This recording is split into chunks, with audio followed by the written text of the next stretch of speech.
Hey y'all, thanks for tuning into the Nintendo Drive. If you're hanging out with us on YouTube, be sure to like the video, subscribe to our channel, and ring the bell icon so you never miss an episode.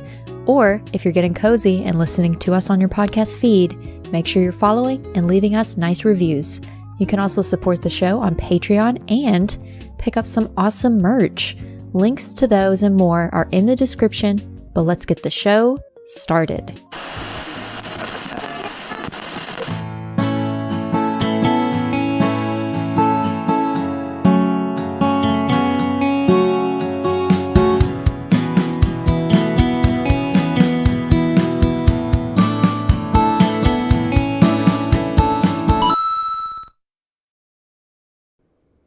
Hello. Oh, hi. Seth, I don't know if you can see in the corner on this Melon app that while I listen to your lovely song for the Nintendo Drive, I'm like air guitar, I've got like air drums. I'm just like, just bopping, just getting into it. How are you, man? That. Yeah. I'm doing well, dude. How are you? Got my Diet Pepsi here. I'm doing tea. Great. Tea. What kind of tea do you have? Tea. This hot is just, tea.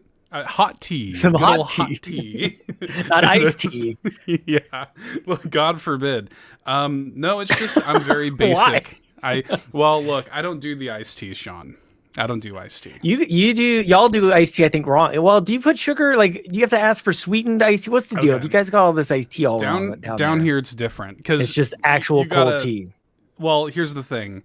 In the United States, iced tea means one thing. In the southern United States, it means another thing. Is it so? But is it correct in the southern United States? I guess. It's actually sweet? It's they put like a block of sugar in Perfect. that. Okay, that's correct. A pound of sugar in That's it. correct. Yeah. Yes. Yeah, it's nuts. Yeah. You don't just want cold. I remember one time we were in, I think it might have been Anaheim for like Disney World. I would have been maybe 12 or 13 years old, and I asked for an iced tea because I love iced tea. And my dad he gave me a memorable warning about it. He's like, whoa. You need to be aware of the differences of this country. And I'm like, what do you mean? Like, how could it be different? And then I remember like wanting to spit it out. It was just tea, brewed tea that they put some ice in. It was disgusting. It was terrible. Not good. Give me the sugar. Unsweetened. Yeah, it's not, but that's not how we do it down here. Down here, like the default, or the default, if you like. The default is bravely default. Is sweet tea. Yeah, the bravely default. That's good. Same here. Same here. So we're the same. Yeah, you you ask for an iced tea, and it's sweet. Mm-hmm. Yeah, not so different. You and I.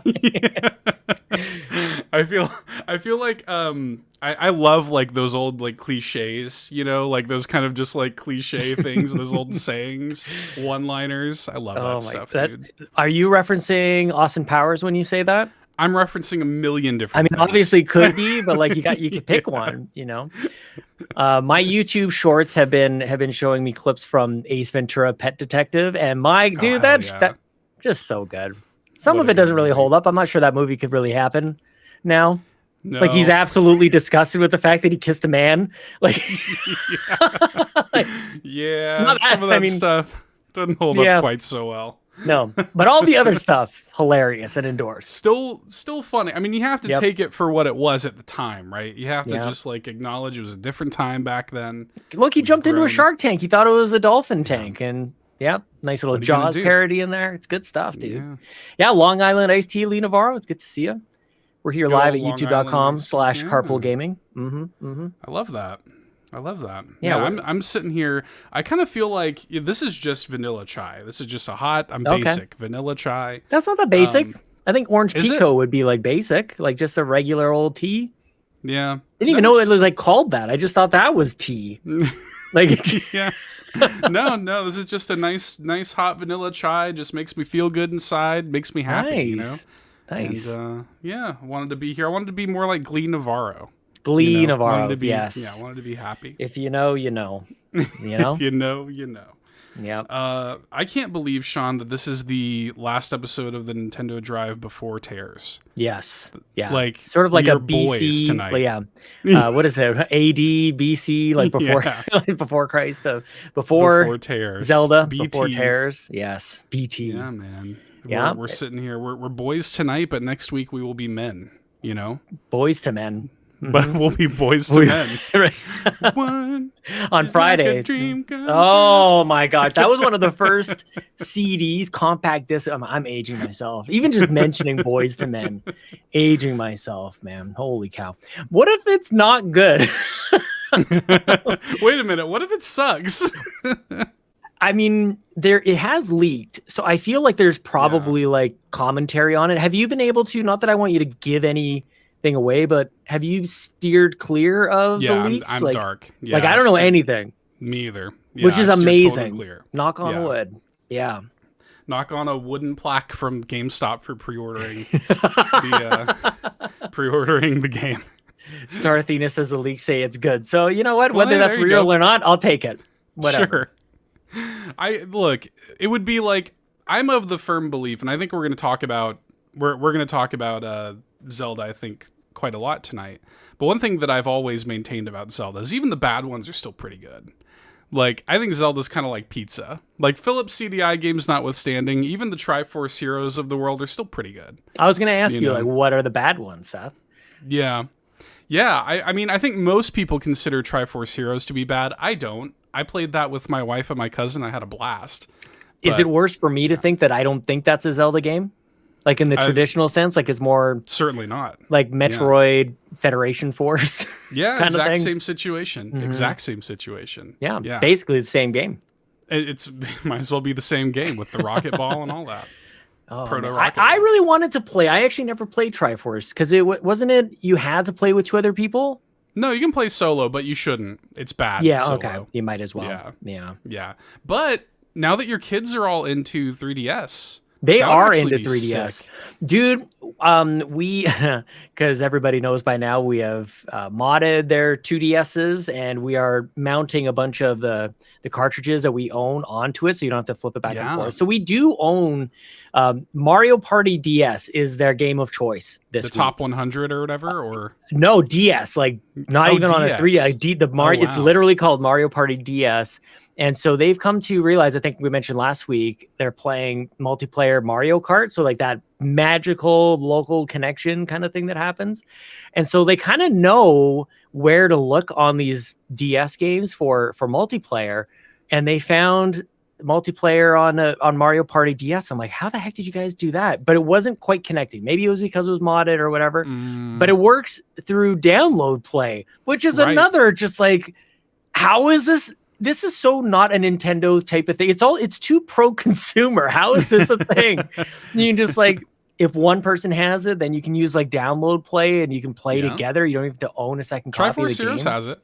Yeah. Triforce Heroes has it. Download play is the real deal. Like, shout out to download play. Shout out to download play, dude. Mm-hmm. So we got that working for them. I felt like a rock star, and they were just like giggling away. They're just having a great time. You know, they could play Switch. They could play 3DS. Any of the Mario Party games over there, but DS, and they're just like happy. Us. We're all just playing old games, you know? Dude, same. Like, who cares? Yeah. We're just playing old games, man.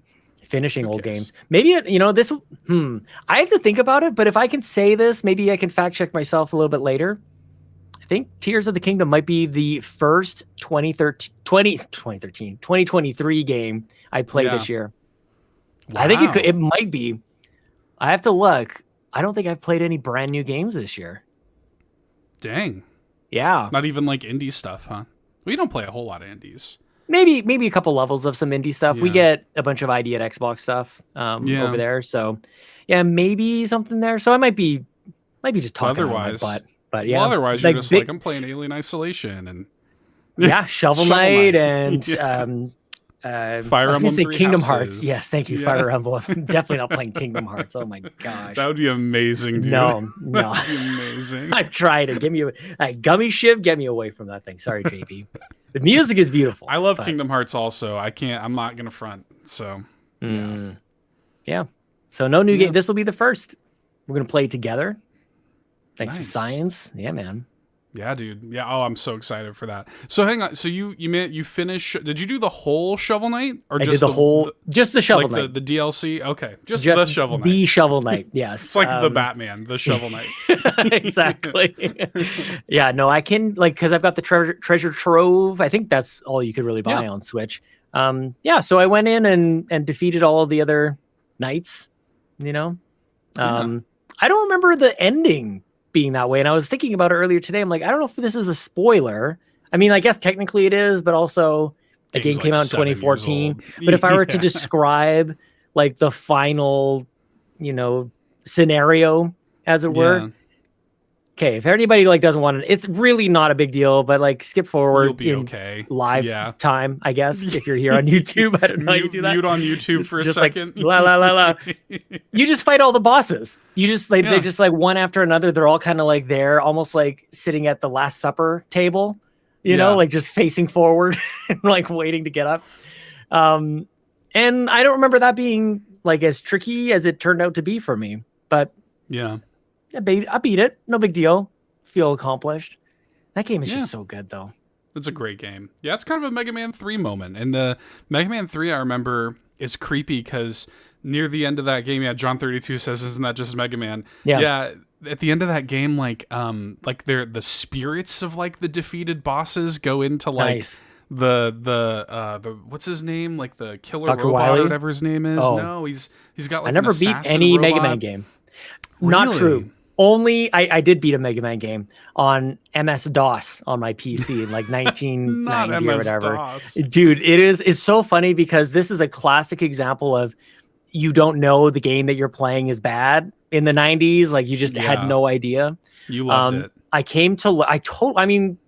All our neighbors had Mega Man on their Nintendo, but like we had to have a crappy PC. It's not even a port. It's not even like a version of it. It's its own game. 3 bosses, 3 men or whatever.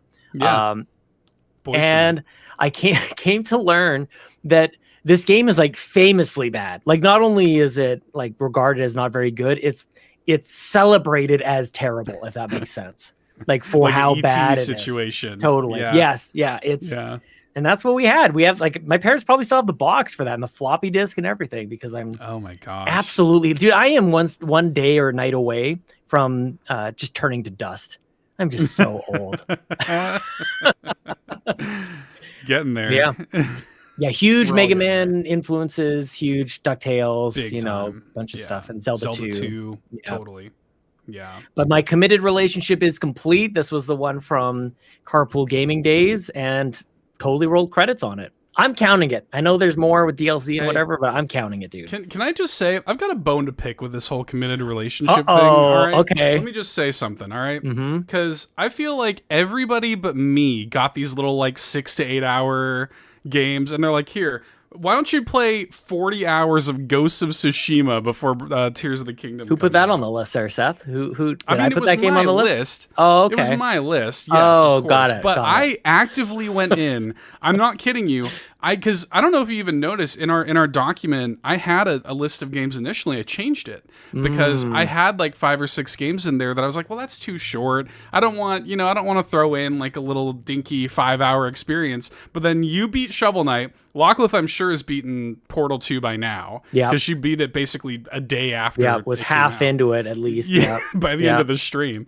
And then Matt's like already playing Shadow of the Colossus, which isn't a super long game. Ryan's got Dark Angel, which is like 5 hours long or whatever. James like, Cameron's Dark Angel. Yeah. Yeah. Like saddle in. You got like a 50-hour, open world PlayStation game. And I am enjoying it. Yeah. Oh, yeah. I've probably put in like 5-6 hours into it. I heard the opening is incredible. I heard like just when the title screen, like the splash kind of jumps in. It's cool. Like, oh wow. Yeah. Oh. I don't think I'm like, and here's my thing is I'm coming into this so late that like I don't think I'm as like wowed by it yet as everybody else is. Like everybody's like, this is like incredible. Like that's Court's tough. like it's one of the greatest games of all time. And you mean like, the guy who doesn't like Resident Evil 2 remaster remake or whatever? Yeah. And I love do you, Court, like it. But man, we have diverse opinions on video games here at Carpool Gaming, man. We do for sure. I am enjoying it, but it definitely was like, there is no way I'm going to be able to finish this before Tears of the Kingdom. So like, I'm going to have to put my committed relationship on pause, right? we're taking a break. Go deal with your side chick. Yeah. We're on a break right now. So it's that friends There's always thing. one. We are on a break. We were on a break. Oh man. So yeah, but you know what I did do over this past weekend, Sean, is We did on All In, we did an indie showcase on SteamWorld Heist this week. Oh yes, I And know where you're going with this. Yeah. I booted it up just kind of, because I had it on my 3DS. And I was like, well, I should get it on Switch and see like what the differences are. Turned out I just already had it. I didn't even know I had it on Switch, but I did. So I just downloaded it. I was like, let me just, kind of shake the rust off, like kind of refamiliarize myself with the game before I talk about it. And just got sucked into a full playthrough. That's crazy. Over the weekend, I played through the whole thing. That game is so good. I never beat it, but that game is amazing. so good. That might be my favorite of them. It is for Of me, all the by far. SteamWorlds. Yeah. I've played them all. This is by far my favorite. I love it so much, dude. Like everything about it. It's like a 2D side-scrolling strategy game, like an XCOM style game, and just the personality, the music, it looks incredible. Accessibility of it. Like you say Yeah. XCOM and people might think like difficult and totally like it is challenging, but it's not as hardcore as XCOM. What a game. I love that game. People should definitely check that out. It could have come up in our underrated games that we were chatting about last week. I do like, and I mentioned this, like, I feel like when people talk about the SteamWorld games, everybody's talking about Dig and Dig 2 and Quest, and those are all great. Like, I love them all. But Heist is like so good, man. Like, do not sleep on SteamWorld Heist. And goes on sale regularly. Sale. Yeah. Is the new one SteamWorld Build? Yeah. Is that what it's called? Yeah. I can't wait. Yeah. Yeah. It looks awesome. Like Man. I played the demo, and they have such a way of making me enjoy genres that I normally don't care about. Like I am not a strategy guy, but I love SteamWorld Heist. Metroidvanias, I can kind of take them or leave them, but I love Dig.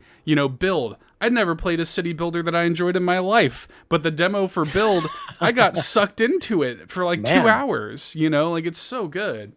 So, yeah.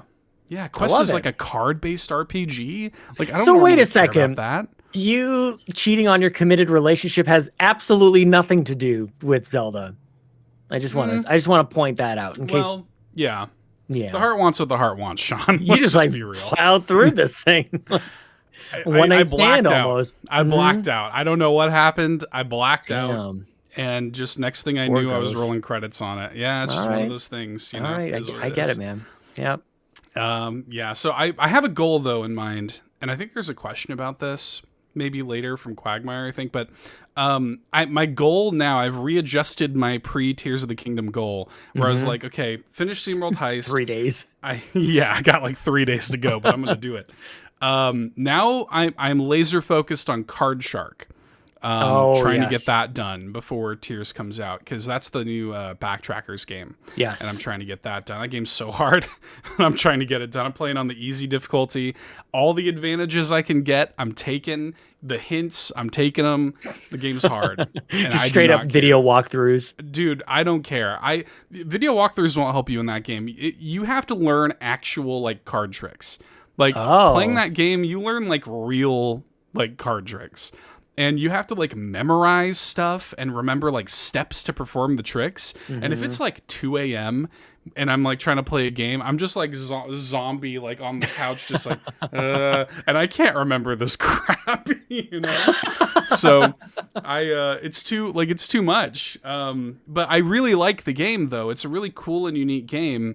But I am taking advantage of like the hint system every chance I get. If you play on easy, if you do like, I don't know if you fail a trick or something or what, but eventually it'll be like, do you just want to like skip through and progress like the story? And I'll be like, yeah, take I do. it. So, yeah. So are you liking it? Like, is it? Yeah.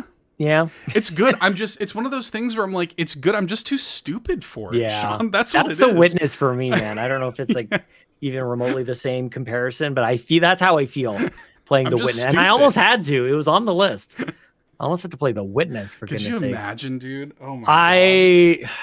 I don't know. That would not have been good. A good situation for me. The Witness, because I tried it once before, and I'm like, oh yeah, this is challenging, but I'm getting it. Like I could see the appeal. And then because in The Witness, is it on Switch? I think I think it's on No, Switch. I don't think so. What? No, How does that? I don't think it is. It should totally be on Switch. Anyways, this non-Nintendo game I'm talking about. You're on this like sort of island, and there's different parts of the island you go to, and they have like themed sets of puzzles of these line puzzles, if I remember correctly. And I must have took like a wrong turn because it seemed like the game was kind of graduating me from like one to the next, and then I must have ended up on a totally opposite end because it seemed like I went from like grade 3 to grade 11 kind of thing. Yeah. I'm like, I don't understand this algebra that I'm supposed to be doing now or whatever, but which stinks because I was feeling good until I got stumped. So I do remember, like, I played that game and like 5 minutes in, I had to bust out a pad and paper. Yeah. Yeah, that seems cool. And like, I kind of like get that, really into it. But at the same time, it's like these days, dude, like I might have 30 minutes here and there to play a game. I'm not trying to like break my brain over this stuff. Well, you know, like play Shovel Knight. Just play Shovel Knight. Just play Shovel Knight. Just play Steamroll Heist. Look, just play Neon White. You'll feel better. That's it. Everybody, Can we just that's get your matching tattoos reminder. that say that? Oh just play Neon White. If you're upset about anything at all, just play Neon White. You'll feel better. Trust me. I was saying to you before, I want to share with people who are listening and or watching that I was reminded, Anti-Macro, who's in the community, was just tweeting, there's not a whole lot great about living in northern Alberta, but the beautiful blue sky is quite something. And I agree. Like it's remarkable. I was out for a walk the other day and I look up and I'm like, look at that. Like it's blue and the clouds are white and bright. And instead of enjoying the nature of what it is, I imagined a Super Nintendo game, Seth. I looked up at the sky and there's a particular level in my favorite Super Nintendo game called UN Squadron that you're flying in the clouds and like there's planes coming on and trying to take you down. It got some stealth bombers as the boss on that one. It's got a great soundtrack. So I definitely looked up in the sky with my phone, took a picture, and I will be photoshopping the real blue sky and how similar it is to UN Squadron, you guys, because I'm a total dork, incredible. But God, that game's so good. I can't even go for a walk and not be like, that's like a video game. Just disassociating. Totally. Yep. There's like this kid delivering flyers. I'm like, Paperboy. Neat. Yeah. There's McDonald's around the corner. Yep. Burger Time. Yeah, it's everywhere. They're like giving you the dream. This is just like root beer tapper. Yeah, that's my life, man. That's how we see things. Just altered. Totally ruined. What the heck is wrong with me? Oh my gosh. Don't answer that. Well, I won't. We'll leave that to the professional, Sean. Okay. There's something that we were debating on if what we wanted to kind of talk about tonight. And I feel like we should address a little bit of an elephant in the room and maybe talk about this for a second because I feel like people are going to want to hear our takes. Did you say Babar? Yeah, like the elephant in the room. Like the elephant? Babar. Yeah. Oh my gosh, dude. That was like a Ratatouille moment just now. I haven't thought about Babar in probably 25 years. Okay. What is wrong with Holy me? Crap, dude. I say the word elephant, just Babar. Babar. Like a Pokemon. 2 weeks. Babar. Babar. I am broken. Oh my god! I love it. No, I love it, dude. I love it. I just had to verify that that's what you said. No, now I need a Babar, like Pokemon card. I want a design, like I want the type and everything. Like, yeah, I want to do that. That Pokemon, what is it? Is it Dawn Fan? That elephant Pokemon? That's not too dissimilar from Babar. Oh my ultimately. Gosh! Yes. Yep. So, I don't know how we got here. Was Babar like going back and forth in time? Like, was that the idea? Is like if part of it was like he was a kid and then later he's a king or something? Is that dude? It feels like a fever dream to me. Like I remember, I can visualize Babar. I'm so sorry for this, but I cannot for the life of me remember like the circumstances, what his life was like. I don't know. Heck? Why were we watching that show? Like, was it good? Idea. Was it? It was just on, I think. I have no clue. Elephants are neat, I guess. That's in the same like Paddington Bear kind of situation, but it hasn't had like the sort of like resurgence in the modern era. So now I know more about Paddington Bear, but that's because there's been movies, right? As you know, it was no VeggieTales. No. John 32. Yeah. No, I missed that. That's post show, I think. Holy moly! I'm so sorry. Please, whatever you were about to say, I'm such an Babar. idiot. Babar. I love it. Oh my goodness, dude. Okay. The elephant in the room. So yes, the elephant in the room. that's how we got The there. Babar in the room. I feel like a lot of people. There's been really two things in the Nintendo zeitgeist this week. One of them is Tears, of course, because it's coming up. The other one is there was like this. The quarterly financials for Nintendo came out, and we're not the type of show to sit and break all that down. But in it, Furukawa said, who's the president of Nintendo, said like, yeah, we don't really have any plans for new Switch hardware, like new hardware this year, whatever. And so I felt like there was like a total shift, because I felt like there were a lot of people who were like, Nintendo must have new hardware this year. And now everybody's like, well, no new hardware this year, and talking about Switch 2 again. And they, presumably we won't see new hardware until the next fiscal year. And I felt like it was strange how much of a just dialogue shift there was in like the Switch 2 talk. It was strange to me. What were you seeing the shift from and to? What do you mean? It was from Nintendo must have new hardware because the holiday is so like light or whatever. Okay. So clearly, and they have Nintendo Live and stuff. So clearly there must be new hardware coming. Right. And then it turned into, after like yesterday, it turned into, or maybe it was earlier today, I don't know. It turned into, oh, well, like RIP, no new hardware until next year, I guess. And I'm like, that's not enough. I have never thought there was going to be new hardware this year, but it's not like, this is the company who denied new hardware and then like announced the DS Lite literally the next day. Right. Yeah. So like, yeah. Yeah. So like, you think people are taking it at face value, like that this is the truth? Yes. Like this is wherein, other times it would be like, are you, maybe it's fatigue on like believing rumors that there's a Switch Pro around the corner. Like maybe everybody's just kind of like fed up with it. It's like, what, like, I guess this is just what we have. Because I feel like maybe that's kind of where I am. Like, I don't want to argue that statement. And if they surprise us later, like, all right, like, that's great. But I'm kind of, I guess, resigned to the fact that the current Switch hardware is what we'll have over the next little while. I think Zelda is going to be what I'm playing for the majority of the year. It looks like Pikmin, I'll be picking that up for sure. But I don't know. Like, I have commented quite a lot over the years as the certainty of the next Switch hardware was coming, and I wanted it and all the things that it would maybe do. But I don't know. Like, in this moment, maybe I'm just kind of chill right now, Seth. I'm all right. I'm with you. Yeah, I'll just stick with it. Whatever, man. I'm in the same boat, but I feel like there are people who are like clamoring for new hardware. There must be new hardware on the horizon. And I would buy it if it came out tomorrow. I would be there. I would push kids out of the way, Out of the way, kids. Not the tall ones. Just like George and Seinfeld getting out of the burning building. That's exactly what I'm imagining. Yeah. Yeah.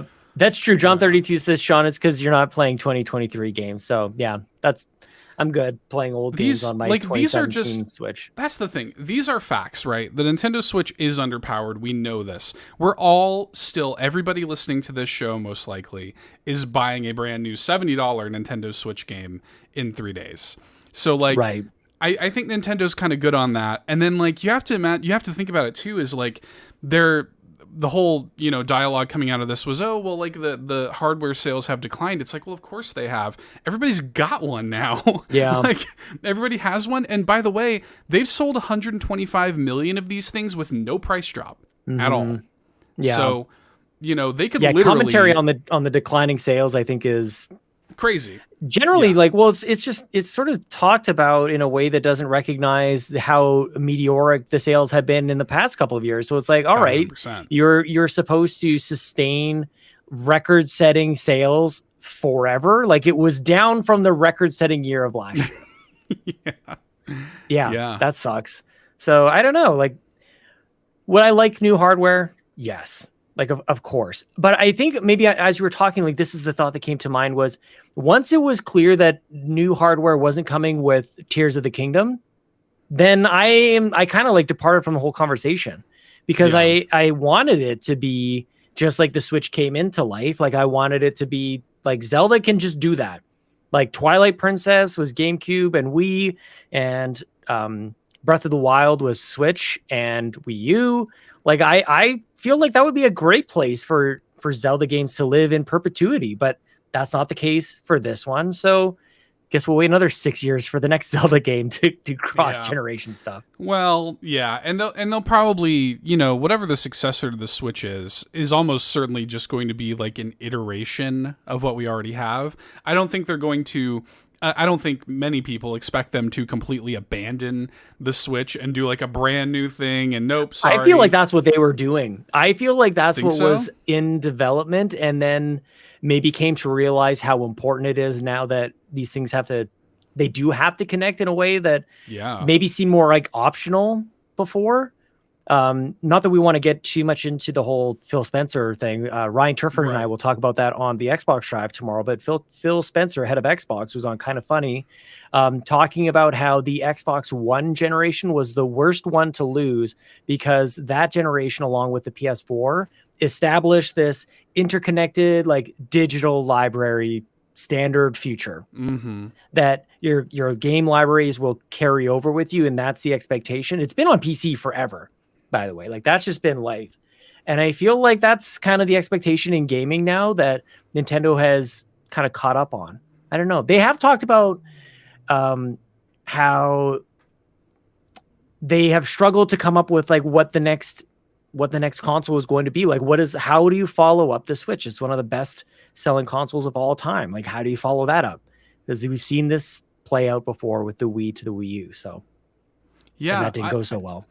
Right. Well, and I think that there must be at least some understanding within Nintendo that they don't have to do much, and that they can like extend the life cycle. They don't even have to consider it.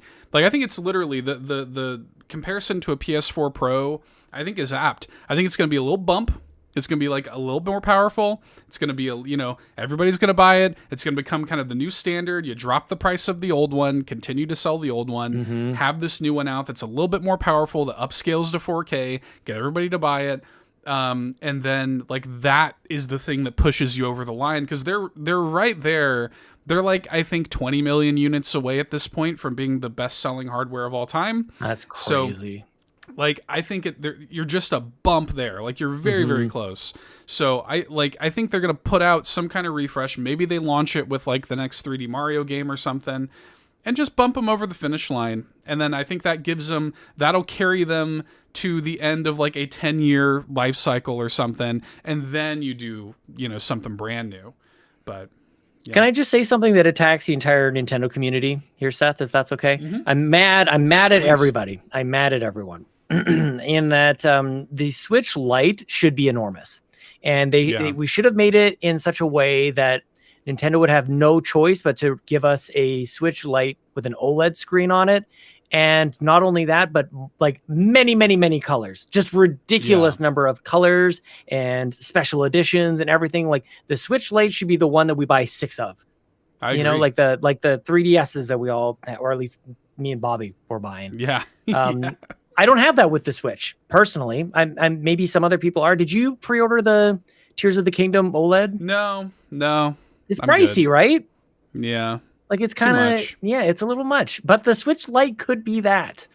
Yeah. And just give us that. We'll buy lots of them, Nintendo. Like, come on, man. Well, and it, for me too, a big part of that for me, and I've talked about this, I think, on this show before, is it just what they need to figure out is make it easier and more seamless for all of my saves and licenses and all that crap across multiple systems. Yeah. I would have a Switch Lite right now if it weren't for that, because I would much rather take that thing if I'm going to my parents' house, throw that in the bag, and take that with me on the plane or whatever, and leave the OLED at home. I would much rather do that, but because it's so clunky and you have to have like, this is your primary Switch and this is your, it's stupid.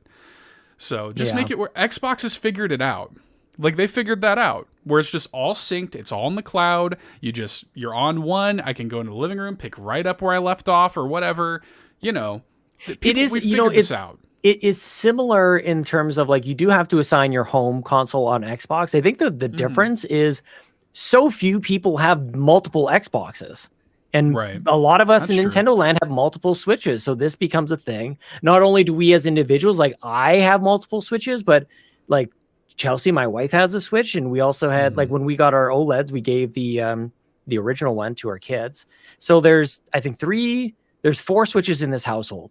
And that's when things get a little bit dicey and messy, when Chelsea and the kids want to play a game that I own digitally, but neither of those consoles that they play on are my home. So it's more just a function of the fact that Nintendo has really crushed it on selling 4 or 5 or 6 or 7 Switches into each household, where you might get 2 Xboxes, maybe, or PlayStations, if you have room for it, of course. The PlayStation, space. It's way too big. It's just ridiculous. How is this a thing? And we're just okay with it. Holy crap. Yeah. It's enormous. Pull the throne of it. Yeah. Seriously. Pull your back, man. Holy cow. Yeah. We'll see, man. I wanted to address that because I felt like people would want to hear. What kind of Nintendo show is this? If you didn't, what kind of Nintendo show is this? Y'all not talking about? We're trying to figure it out. Yeah.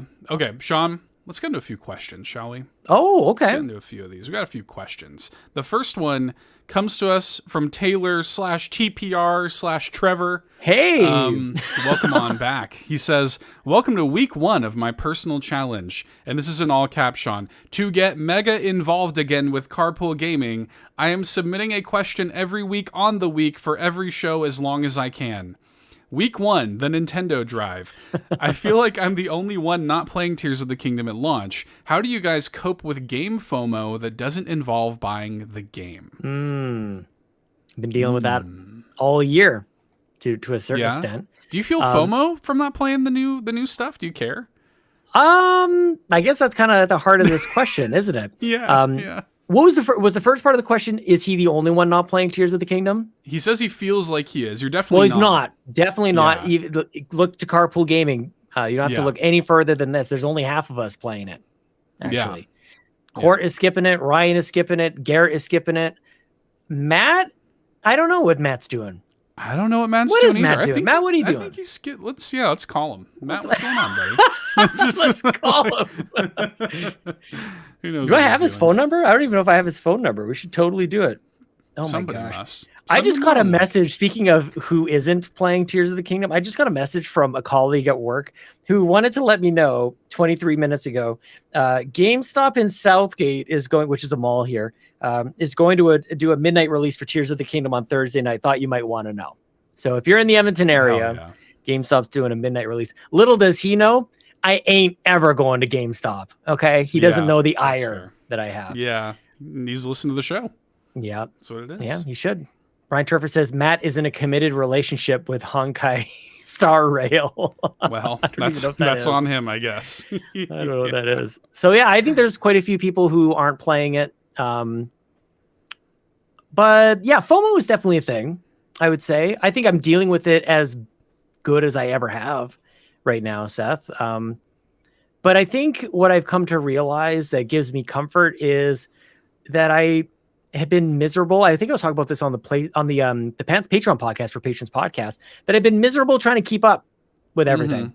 That in trying to be happy and playing all the latest games, I was making myself miserable. And I actually think it's making a lot of other people miserable too. I feel like people playing video games are just mad at everything. Playing it out of obligation, like out of weird obligation to play everything. Right. And it's like, who cares? And also games are coming out broken. So that has true. definitely helped this year, that I don't want to play games first day because it seems like they just don't even work. So yeah, that's okay. Yeah. But this is a big one. This is one that seems like everybody's going to be playing. It happens like with a lot of Nintendo games in general. You know, that just seems like when they release a game, like it's a moment. And when Xbox releases a game, it's a Tuesday. Mm-hmm. You know, just a day of the week. But I've got the day booked off. And I ask you to reconsider TPR. Yeah, don't skip on this one. I guess I would ask, if you feel FOMO from the game, ask yourself what you're actually feeling FOMO from, right? Is it just you want to be part of a conversation that you don't feel like you can be a part of because you aren't playing it? Or do you actually want to play the game and you're sad that you're not? Because at that point, then the solution to that is buy the game. Just go get the game. Yeah. And to the conversation point, Seth, the conversations come and go so quickly that if you're able to sort of like survive that part and wait until the conversation moves on to whatever's next and you're still wanting to play the game, then like buy it then. Like it's 8 days later. And I think there is a level of freedom that comes with it because what I would say is like, yeah, come in, hang out with us on Friday, twitch.tv/carpoolgaming live. Sean and I will be playing it, and you can still be a part of it without like playing the game itself. You can watch us play and hang out and ask questions and stuff. Totally. And like be a part of the conversation as somebody who's not playing it. Of course, you're not going to be able to talk like deeply and have, talk spoilers and stuff like this, but like, yeah, you can absolutely watch streams and engage with, with people who are making content around it. I think it's, it's up to you. Yeah. You do you, boo. You do TPR. you, boo. Yeah, I agree. Dude, what? What is Ryan saying in here? I thought I would just put it up on the screen so we didn't have to address it. I'm sorry. I don't Ryan, it's a lot. It's a lot there. Yeah, I felt my brain melt when I read that. Yeah, man. Yeah, you do you, Ryan. Love you, Ryan. Okay, next question here comes from Neon Tiger, who says, "Are you guys afraid that with the amount of hype, anticipation, and talk surrounding Tears of the Kingdom reaching an all-time high the last couple weeks, that the game won't live up to what you imagine in your head?" Yeah. That's what we said earlier, right? Big time. What if it's bad? Yeah. What if this game isn't good? And especially for me, where I haven't bought new games this year, it's like, this is the one I'm picking it. I've got the day off. Like, yeah, this is about as hype as it gets. That would not be good. That would I'm realizing as I talk about this, like how close-minded I am to the possibilities that it's bad. Yeah. In my mind, there's no chance. It's a zero probability. Yeah, just no way. I think we're safe. I think we're good, right? I think we're safe. I think we're good. It'll be all right. I'm pretty nonchalant about it. We are, like, the way we're playing is probably, it's going to change our experience. Like, our first, like, at least for me, I'll speak for myself. It's going to be 8 a.m. by the time I play it. It's going to be first thing on Friday that I do. So I'm not going to have time outside of the stream playing Tears of the Kingdom. My first moment with it will be on stream with you, with the community. So that changes things just inherently versus whatever holy moment you have, like by yourself and the lights are dim or whatever, like special light and candles. Totally. Exactly. Bubble bath. Flower petals. Ziploc bag over top of your Switch. Don't do that, folks. So I think the same goes for like other multiplayer experiences where it's the company that you keep that makes the game that much more enjoyable. So at the very least, you and I will have a sweet hang together. But yeah, I don't know. I don't know if that changes anything, but who knows if I'll play past Friday. All I know is that we're playing it on Friday. Look, and you know what it is too, and I don't know if you've ever had this experience, like so much of even if the game is bad, even if in some existence, some reality, the game sucks, it's awful. I don't think there's a chance of that happening. But even if it was, we could at least hate it together. That's exactly. Right? Exactly. Like, if it's bad, at least we're together. Yeah. Like at least we have each other. going to hell in a handbasket. Just like that's right, dude. And like there can be fun in that too. So it's all about the way you evaluate that stuff. Agreed. Try not to have too much anxiety about it. It's good though. Like this is good. This is Zach from the Nintendo Dads. Just like let's just temper expectations a little bit. He had a saying that I don't remember either. Oh, that's so long ago. Zach was with the Nintendo Dads for like a year and a half, I think, like in their 14-year history, which or whatever is crazy. It was. I know. Yeah. Crazy to think about. Okay. Next question comes to us from Fulia, who says, with Tears bringing out an exclusive item for customers who pre-order the game, every country has something different to offer. What pre-order exclusive item is your favorite / do you want, whether you own it or not? Have you seen any of these other than the slab of wood? Yours, yeah, I've seen yours. No, I haven't actually looked into it. I start to think about like what made up items I would want. Yeah. So it's funny. I went to GameStop. It was kind of interesting. So yesterday, my brother is done with college for the year. And he was kind of like, hey, like I'm home. He's staying with my parents for the summer. He's kind of like, I'm home. Like, if you want to hang out, do anything. I was like, I was going to go see Guardians of the Galaxy 3. You want to see that together?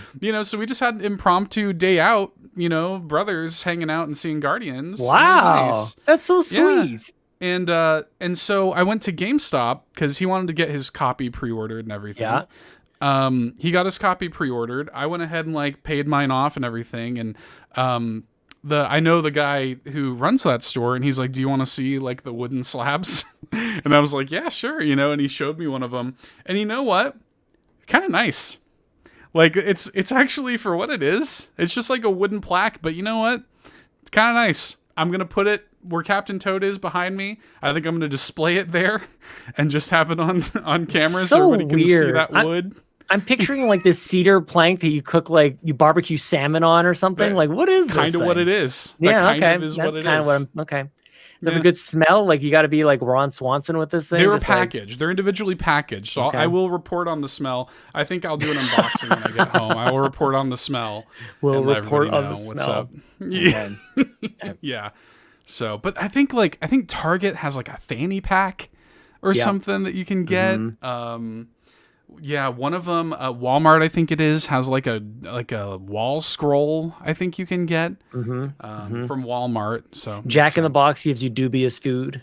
Just questionable. That would be amazing, actually. In Japan, the convenience store chain Lawson is doing like Zelda themed food. That's amazing. Leading up to the launch. Why don't we have stuff like that here, dude? Come on, man. Some sort of liability, 7-Eleven. surely. Yeah. Yeah. I was at a 7-Eleven recently, and the guy was like ordering food from there. I'm like, people do that? Like, that's actually like, it wasn't 3 a.m. or anything. It was just like dinner time. I'm like, okay. Oh yeah. You do, I worked man. in that. I Good worked for in your that gut. industry for many years, Sean. People sustain themselves on that. You would be surprised. Yeah. Maybe I wouldn't. Maybe not. Yeah. All right. Well, I'm going to piggyback both of these questions. There's a question from the chat and a question from Locklith, who, these kind of go hand in hand. Locklith came in, never heard of this person before. So welcome on in, Locklith. Yeah. Yes. Hi, new viewer / listener here. What drinks / snacks will y'all be having this weekend while you're playing Tears of the Kingdom in your house caves? Which I thought was a little offensive. And then Bowsah in the chat says, last minute question for the pod. What are you doing before you fire up Tears of the Kingdom on Friday? Are you exercising, doing chores, eating a healthy breakfast, or just rolling up in your PJs and losing the day? Ooh. Paint the picture. Because we know we're, of course, going to be live playing twitch.tv/Carpool Gaming Live. But what's the lead up? What's the walk up to Tears of the Kingdom? Well, again, it's 10 a.m. Eastern time, which is 8 a.m. for me. Which doesn't really leave a whole lot of time, if I'm being honest. If I'm being a good boy, I will get up at my normal time of about 4:30 in the morning, and I will get a good run in. Like today, did 10K today. Felt pretty good about it, Seth. I'm not gonna lie. Yeah. But I don't know if that's what I want to do. That. Thank you. It felt great. I don't know if that's what I want to do on Friday. I think like it's good for me. That's what I should do. But I kind of like the way that this picture has been painted, like you just roll up in your PJs and lose the day. Yeah. I like that. Maybe that, but it's first thing in the morning for me, no matter what. But I need a new chair. I need to go get a different chair because I want to be sitting and just playing and be comfortable. I might even move in. Maybe that's what I do for Friday. I'll just get my recliner. Just get it on in here. Mm-hmm. Hell yeah, dude. I don't even know if it fits through the door, to be honest, but we'll figure it out. Just take it off its hinge. You'll figure it out. Definitely. You remove the door. And I'll just get my jigsaw and just cut a recliner-shaped hole in the wall and just slide it through. Just do the Looney Tunes thing where you just push it through and it just leaves a shape. Exactly. Yeah, it'd be like the pieces from Operation. You know, the surgery game. You're pulling like the pieces out of the little guy over there. Yep. Yeah. I think that might be. So I want to be cozy. I think that's what I want because I want to be playing it for a really long time. I do want to lose the day. I've reminded my wife about this is the plan, so all good there. So there's that. Did Locklith ask about what food we're eating, what snacks we're eating? Yeah, drinks and snacks. Yeah. Yeah, I think a nice healthy mixture of coffee, energy drinks, Diet Pepsi, Diet Coke. Maybe Mountain Dew. Like, should we just go cliche and just be like Doritos and Mountain Dew? Yeah, I think maybe just Cool Ranch and some Mountain Dew. Cool Ranch is the best Dorito. It is the best Dorito. By far. Not even close. It's not even close. Not even close. Yes. We should just lean into it, just like a bowl of Cool Ranch Doritos. Full gamer. Just gamer mode engage, man. Absolutely. Because I was thinking, I think we've been asked this sort of question in the past where it's like, what snacks do you like? And like, I like to keep things clean and Me too, let's have a drink on hand. But no, what if we just go full on disgusting gamer mode? Like all the Dorito dust on your hands. I want dude, pizza's where I was going with this. I'm like, I'm ordering pizza. I want to be eating pizza. I think is actually what should I want. happen. It's a pizza party. Happen. Yeah. It's a pizza party, yeah. Pizza pop and chips. Wait, isn't there 3 P's? Oh, parents. Did you ever hear, like, when you were a kid, the pizza pop and parents parties? Like, you're 13 years old? Those are the parties you had when you're like 13, 14. You wanted to have grown-up parties, but you couldn't. You had pizza pop and parents. Dude, when I lived in Montana when I was a teenager, and we lived there for a little while, and I had this friend Jacob. I'm still friends with today. He was young. What's up, Jacob? I doubt he listens to this, but he and I used to go to Blockbuster. We would walk to Blockbuster and rent a game and just get like a 2-liter of Mountain Dew and like a bag of the mini wrapped Reese's peanut butter cups, just like how they sell them in like a bag.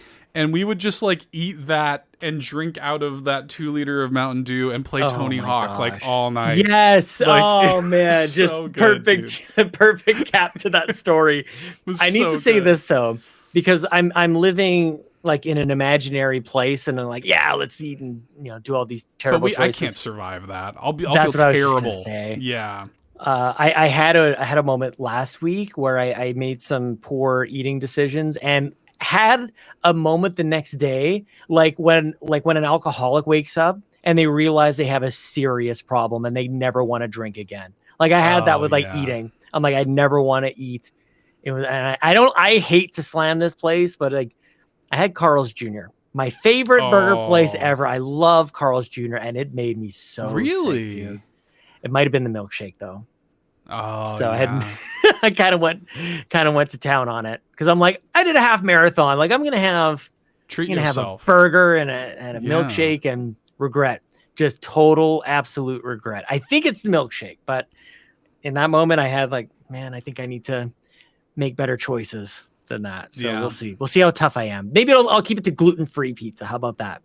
Yeah, a cauliflower crust. Cauliflower, yeah. Get something like that. I feel like pizza might be the move, though. I do kind of want to, like, I'm going to our midnight. My brother and I are going to get it at midnight. I'll probably come home, record some stuff, play a little bit of it, and then when I'll get up in the morning, play with you. Beforehand, though, I'll probably do some stretches. Important to stretch. Smart, yep. Before you are sitting in your chair all day, Yep. Important to stretch, but what's your favorite? What's your favorite stretch? What's your go-to? I like to do so. It's a traditional it's a tradition in Japanese culture to do stretches in the morning. So I will go on YouTube and watch a kind of like guide for that and do it along with the guide. Yeah, man. They sort of do it in Animal Crossing. You can do it in Animal Crossing now. The morning stretches. Yeah. Where does Tai Chi originate? Oh, I don't know. Not sure. I don't It's know. impossible to know. There is no way to even find out. Like if we were to ask the question. Who knows? Downward Dog, baby. Robbie Bobby Miller. Dog, yeah, man. Downward Dog. Mm-hmm.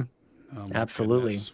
Okay. Well, speaking of the lead up to Tears of the Kingdom, Quagmire asks, were you all successful in completing what you wanted last week? I appeared to bite off more than I could chew as I'm still playing Future Redeemed post-game. My altered goal is to 100% Future Redeemed as I'm super close. Overachiever. This guy.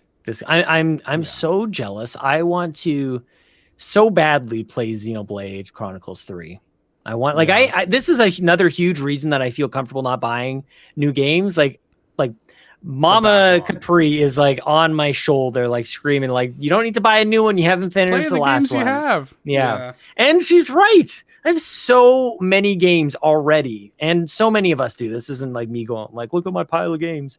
Right. Really do. I don't need anything else. None of us do, I think. Yeah. I could not buy another game for a year and be fine. Oh, I think I'm good for life. If I'm being completely, I think I'm probably good for life. And it's a bit of a different way of thinking about it. But like, what if I spent another year playing like StarCraft 2? Yeah. Just play some of these games forever. I miss those days where like I used to just like absorb every ounce of marrow like out of a game before I moved on. Yeah, man. Like I would just play the same thing over and over and over because it was good and you knew it was good. Yeah. I miss those Star Fox days. 64 had 2 maps. I keep bringing this up.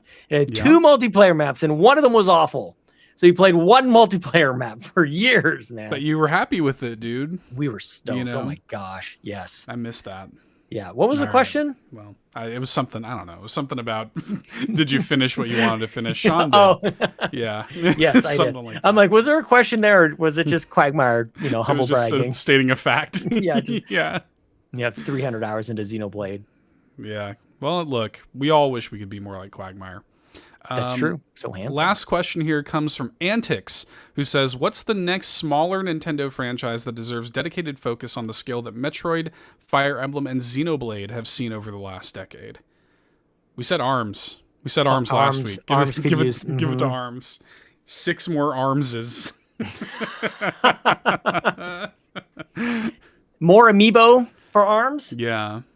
More amiibo for ARMS would be good. I miss when we used to, even Tears of the Kingdom's only getting 1 amiibo. I can't believe that. That's wild. Maybe more will come later. I'm trying to remember like when the Champions would. I don't know if they came out at the exact same time. I don't think as the game. Yeah, I think the Champions came later. To be revealed still. They dropped when when Breath of the Wild came out. They had like, it was weird. I think the Guardian, Rider Link, normal Link, the one with him like in the bow and arrow, the one with him like with the hood, and I think that Bokoblin up there too was also launch day. And then the Guardians I think came later. The Champions rather came later. I actually had to buy 2 of the Archer, like the bow and arrow Link, because one, I was dusting my shelves when I used to do that, and now they're disgusting.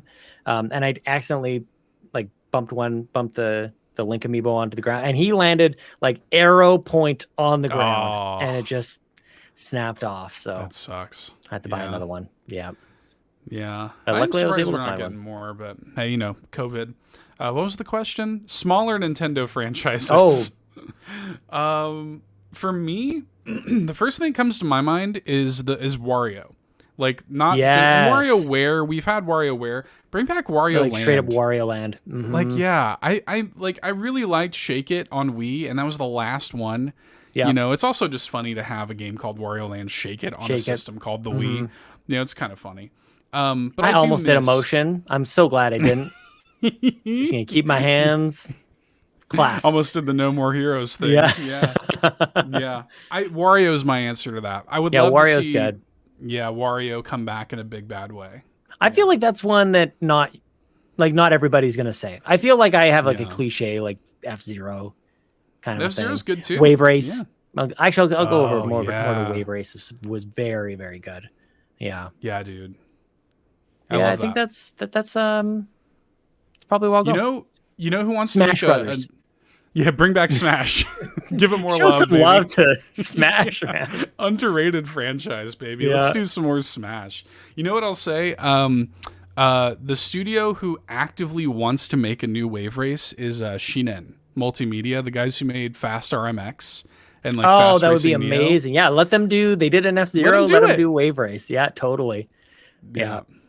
They basically they tweeted something around the time Wave Race 64 was added to NSO, and they were like, we want to make one of these. And I feel like if Nintendo doesn't let them, they're just going to do it themselves, and they'll just call it something different. There's a game, I don't know if it's on Switch, I should check, but it's on Xbox. It's a little indie game called Wave Break, I think, and very similar. Yes. Is that the one that's like, it's like all neon and like, 80s kind of thing? Different flair to it. Yeah, for sure. Yeah, I should check that out.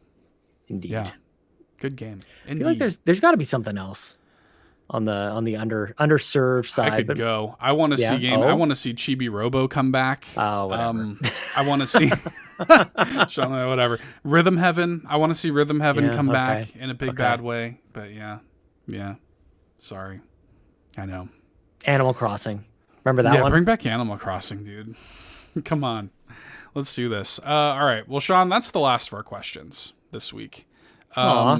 We had a thought, and maybe we can probably don't need to stick on this for too long, but maybe this is a good note to end on, Sean, as we're looking forward to Tears of the Kingdom. Maybe we could give us like just a coda, like leaving into it, our kind of like relationship with the Zelda series, why we love it, and sort of what our histories are with it and what it means to us. Sean, let's get real emotional here on the Nintendo Drive. Well, Seth, yes, I have a sweater that I can just wipe my nose and my tears into, my tears of the Capri. Anyway, Capri. Well, look, my son is Lincoln because we can call him Link for short. I think that there is just something so timeless about the entire setting. I think that's maybe a bit of a pun, our hero of time. I love the music in Zelda. I love just seeing how it has continued to progress and advance when you really think about it, which is maybe counter to how a lot of people describe Nintendo in general, which is you get the same old, but it's still Link and it's still Zelda, and a lot of times it's Ganon. But that first game doesn't look anything like where it is now.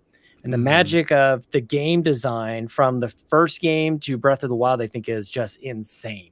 Like the connectivity there is incredible. Love the music. And one of the special kind of moments for me in the history of Zelda is playing the original Skyward Sword on the Wii, not loving it, especially not loving Groose.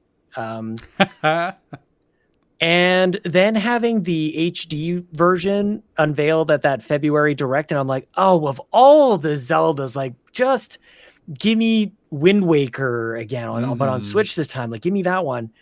And so I was so not looking forward to it, but because I'm a Nintendo shill, I bought it anyways. I think it came out near my birthday, and I completely fell in love with Skyward Sword. I love the artwork and Skyloft and the Loft Wings, and that Zelda is so special, and their relationship is so great. And that's a very special thing for me to go from not liking something in a series that I love the 180 to that. I don't think there's anything quite like it. It's certainly not in Zelda, but maybe not in video games at all, where I just go, oh, wait a minute. And oddly enough, when I go into Tears of the Kingdom, maybe it's because there's the whole sky thing where I'm seeing connections there. That's kind of going to be where I compare it to.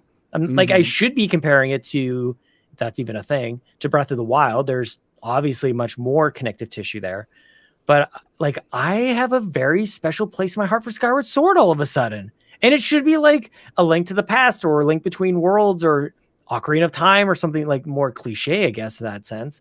But for right now, like, Skyward Sword, very special. The last thing I'll say on this, Seth, is when you fire up a Zelda game and you pick your save slot and the music kicks in, like, why do I want to cry? Like, why? It is so nostalgic and beautiful. I look forward to that every Zelda game. Like, just give me that lovely harp music. It's so good. Yeah. Yeah. Oh. This is a loaded question for me because this is my favorite video game franchise. I think I've said recently, I don't know if this was on the main show or the post show, but my first memory of being alive is The Legend of Zelda. Yeah. Like, that is my first memory as a human, is playing the original Legend of Zelda. Yeah, it was post show with my Uncle Aaron. And I was a kid when I was a kid. I sort of like had this weird agoraphobia. Like, it took me in my early childhood, I was kind of scared of everything. Spiders suck, man. I had a very traumatic experience with spiders. I was scared of dogs. Yeah, that's What's arachnophobia. Yeah, I know. Agoraphobia is just being scared of going outside. And so I never wanted to go outside until I was probably like 9 or 10. I was like very scared of going outside. And playing Zelda is what kind of changed that for me. It kind of like made it attractive to go outside and explore and seeing like kind of what's on the next screen or whatever. And it's like, yeah, there's adventures out there, you know. Isn't that crazy? Because that's what inspired Miyamoto about it from the beginning. Totally. That is crazy. I didn't know that. I don't think you can. That's amazing to me to know. Wow. Holy cow. So it's hugely important to me for that reason. But at the same time, I had an experience like you had, but with Majora's Mask. Oh yeah, I bet a lot of people have. Kid, I hated Majora's Mask when I was a kid. A lot of people did. Hated it. Mm-hmm. It was my least favorite Zelda game by far for like 15 years. But then it came out on 3DS, and I was like, let me just... Zelda, I love Zelda so much. Why don't I like this game? Let me give it a chance. With adult eyes, come in, give it a real college try. And it floored me. Wow. The themes, the mechanics of it, being able to appreciate everything that game was doing and saying. And it kind of changed my life in a weird way. I won't get too deeply into it. I'll point people to a podcast called A Gamer Looks at 40, which my friend Bill Tucker does. And he did a series all about Zelda, like game by game, dedicated episodes. And I'm on most of them. And the Majora's Mask episode in particular, he split it. There's like 3 Majora's Mask episodes, and I'm on all 3 of them. And I get into this in a little more detail there. But that game came out like on 3DS not long after my grandfather passed away, and it put me in a weird, like, dark place mentally. So especially as somebody who like has battled depression and stuff my whole life. And that game came out and I played it, and it had such a like hopeful message of sort of, everybody talks about how dark Majora's Mask is, but it's an extraordinarily hopeful game. It's all about putting yourself aside and taking the hero out of the story and making a difference in these people's lives, regardless of the fact that your cycle is going to end. What you spend your cycle doing is what's important. Even if it's something as stupid as making sure this dude gets to see his chickens grow up, even if it's something, as dumb as reuniting this lost kid with his friends, which is the story of Skull Kid, like that floored me. And it made me realize kind of like the value of life. And I was like, look at this game that I hated for so long, doing a complete 180 on it. And now, like, I don't like stamping anything as my favorite game of all time, but if you like asked me point blank, I'd probably tell you Majora's Mask. Wow. Because a game has never hit me that hard before or since. And I genuinely don't know if you and I would be having this conversation if it wasn't for that game. I really don't.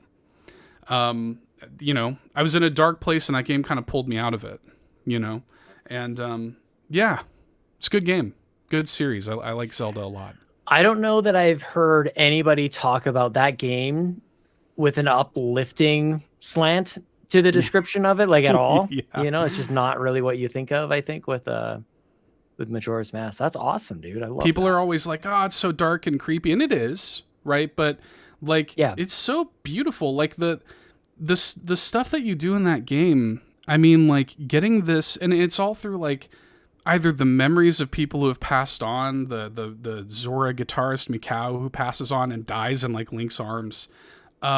Spoilers. Spoilers, I guess.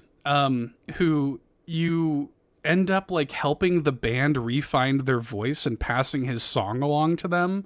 Like, it's little stuff like that. It has this commentary on like leaving something behind when you go, and it's beautiful stuff, dude. And there was like little moments like that where I was in such a weird existential place playing it.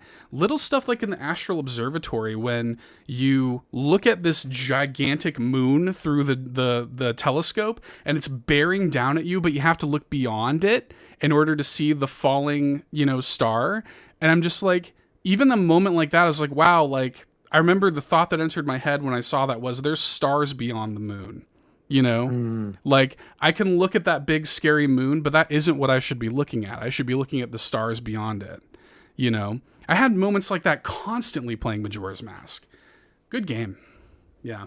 Anyway. I'm so glad I went first. No, I'm glad I went first. How do you follow up?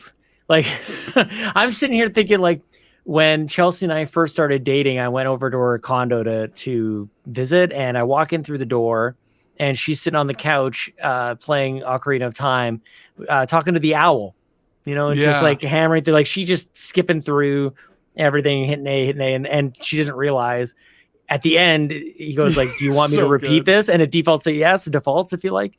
And so she's in there just hitting A, and then accidentally has him repeat. Like, it's memories like that. So good. Oh yeah. I used to, I used to fall asleep to the title screen of Ocarina of Time. Oh my like gosh. with the galloping of Epona and Yes. that soft music. Like that's still, when I see it, it puts me like so at ease. Like it's like ASMR, that intro. Yeah. So many special moments, dude. Like I've had moments like Skyward Sword, to your point. I was going through a pretty tough breakup at the time when that game came out, and like being able to like lose myself, like all of these little, like, Zelda has been with me my entire life, and so that means that Zelda has always been there for me in traumatic times of my life too. And so like that's I think at least part of why the series is so special to me, is because like it's kind of, to your point earlier, it's grown with me as a person. Yep. And it's still like relevant to me today, and it's still kind of there for me when I need it, you know? It's one of those things you can almost think about like going into the future. There's very few like video game IP that you can think of that was there when, like, with your first memory. Like for you, like literally it's your first memory. Yeah. I don't have a memory in life where Zelda wasn't part of my life. Like that's Same. Slightly different way of saying the same thing. But I can imagine in 40, 50, whatever number of years we all have left, like that it will still be there with another game, not just that I'm playing the old, 20th century games. I'm sure there will be another Zelda game in another 6 or 7 years, and another 6 or 7 years after that. So it's like, I don't know if I've ever thought about it this way, but Zelda could be with us for our entire lifespan. Yeah. I think that's remarkable. I think that's so cool. Yeah, man. So special, dude. Yeah. Shout out to the Breath of the Wild trailer. I know a few people in the chat talking about the Tears of the Kingdom trailer. I don't know if it's just because I've built up the Breath of the Wild trailer and the music and Japanese Zelda crying in Link's arms. It's so special. I remember thinking like I wasn't blown away by the visuals because it was a Switch game, but thinking like, how is this possible? Like, this is one of the best trailers I have ever seen of any medium, of any movie trailer, certainly any video game trailer. And I think that holds up even now. The music to that is so incredible, and it starts off so solemnly and builds up, and it actually sounds like Calamity at a certain point. And then the main theme gets worked into it. It gives me chills to think about it. And I don't know if anybody else has a similar sort of relationship with music. I think you do. Like, it can give me life. It can completely like just fill up my sails. Like I feel like larger in a positive way thinking about this stuff. And if we want to kind of close things out, I would love to be able, I'm doing this kind of sort of ad hoc. There's an incredible video that I've actually asked this person in the past if we could use this song as part of, back in the day of if we were on Nintendo, we used to close out a lot of shows with this song. People might remember, but we can share the screen here. And I'd love to close out with this wonderful piano cover of the music from the trailer for Breath of the Wild. And and I can then record our post show, but don't want to totally interrupt whatever closing ceremonies we have to do. That's true. Yeah, physical or anything. True. We should do. Oh, you know what? I will end with a physical. I happen to still have this right next to me. You know what I got in the mail, Sean? I got this. No way. Yeah. I mean, I kind of saw the picture video. Good. Yeah, he's very good. It's good. I got the Snorlax Squishmallow, y'all. And shout outs to Locklith, who, despite what I said earlier, I do know who she is. She's been on this show once or twice. Friend of the show, Locklith. She pinged me when these went live, when Snorlax and Togepi went live. And unlike with Gengar, I wasn't recording a stupid video at the time, so I was able to get it. Talking about my stupid emotions on YouTube, I was able to get this. And it came in, and I'm very happy, and it's very good. And she shipped me, she found a Gengar like the next day at her Walmart, and she mailed that over to me too. It's on its way. So cute. Very good. Holy cow. I love it. So I do have a physical, y'all. I like it. Should we say too, Sean, where can people find you? You can find me on Friday morning, 8 a.m. my time, 10 a.m. Eastern time, and along with Seth and anybody else from Carpool who wants to join us. Twitch.tv/Carpool Gaming live. That's our new Twitch channel. Thanks to our amazing support on Carpool Gaming Days, we're going to carry over our subathon. So we're going for, I don't even know how many hours. We're going to try and go for 12 hours straight if we can get our subs up to 120. We've only got 20 to go. We'll max out at 12 hours over there. So make sure you go over there. A great way to do it, a great way to show support is with your Amazon Prime. If you have Amazon Prime, you have Twitch Prime, free sub. You get all those sorts of perks over there. And I think that's what I want to tell people. I think that's where people can find me this week. I love it. I love that. Yeah. You can find me by going in true Tears of the Kingdom fashion, going to the sky, Sean, book a plane ticket, get into an airplane. Oh, how can I forget? Buy the in-flight Wi-Fi. And connect to either with your phone or laptop, connect to the internet and your in-flight Wi-Fi, which is crazy that we have Wi-Fi in planes. Yeah, that is wild to me. But you can do that. It. Go to http://twitter.com/$2hero. That's where I love it, man. I would love for people to share with us why they love Zelda as we are in the final countdown to Tears of the Kingdom. It's finally here. Yes. The final countdown. I want to direct people to Hari Sivan's YouTube channel. I'm sure we'll put links in the show notes and whatnot. This is the Legend of Zelda Breath of the Wild Nintendo Switch 2017 trailer music - piano. It's absolutely gorgeous. Please enjoy along with us, and we'll see you guys next time.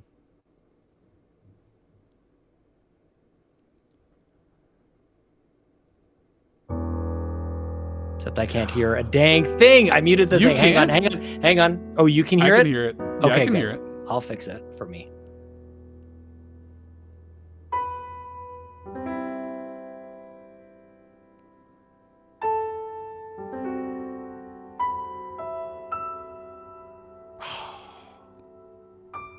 I already have goosebumps. It's so good, dude. This guy's incredible.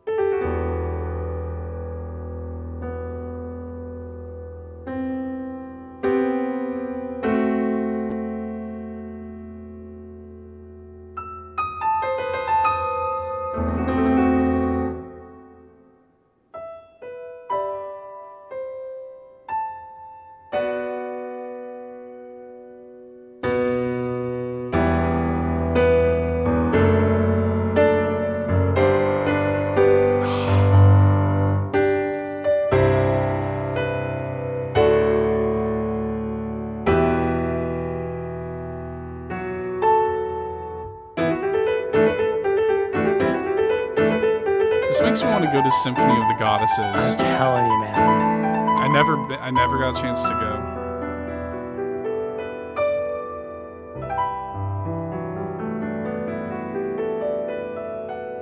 I've seen a number of videos like this. This is the best version of this.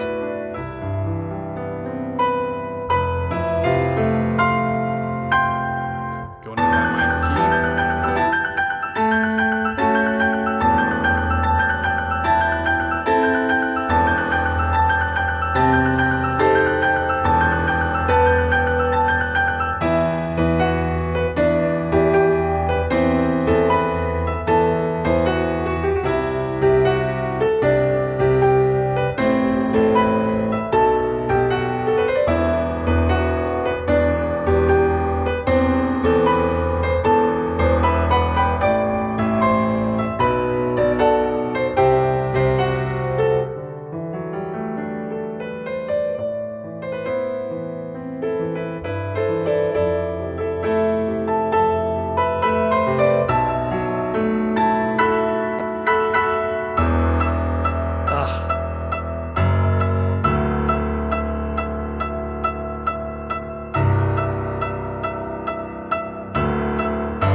His thumb.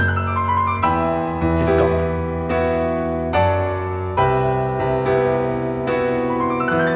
I live for this.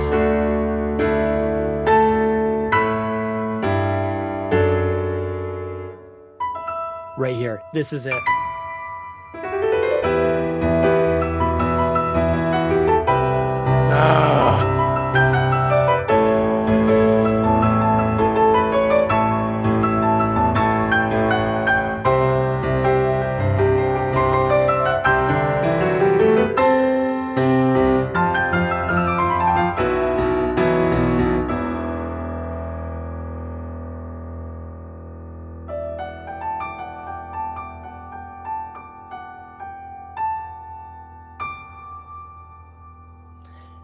Good night, everybody. Good night, folks. Thank you so much for watching this episode of the new Nintendo Drive. Now, before you drive off, be sure to like the stream and subscribe here on YouTube and follow us at Carpool Gaming on Twitter, Instagram, and TikTok. If you liked what you saw and want more, be sure to support us on Patreon at patreon.com/Carpool Gaming.